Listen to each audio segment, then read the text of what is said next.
ఒక వ్యక్తి ఏనుగుల గుంపుని చూస్తూ వెళ్తూ ఉంటాడు. ఆ ఏనుగుల ముందు కాళ్ళు చిన్న చిన్న తాళ్లతో బంధించబడి ఉండటం చూసి ఆశ్చర్యపోతాడు. అవి ఆ తాళ్ళని తెంచుకొని వెళ్ళిపోగలవు. కానీ ఎందుకు వెళ్ళట్లేదా అని ఆలోచిస్తూ అతనికి దగ్గర ఉన్న మావటివాడిని అడుగుతాడు, ఆ ఏనుగులు ఎందుకు ఆ తాళ్ళని తెంచుకొని వెళ్ళట్లేదు అని.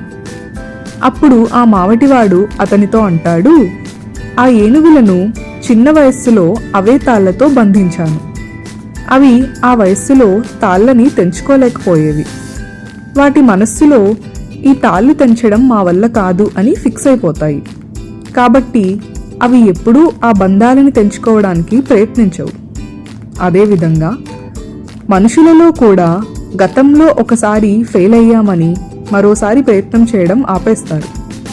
ఈ కథ ద్వారా జీవితంలో మనం పోరాటాన్ని ఎప్పుడూ ఆపకూడదు, ప్రయత్నిస్తూనే ఉండాలి అన్న నీతిని గ్రహించగలము.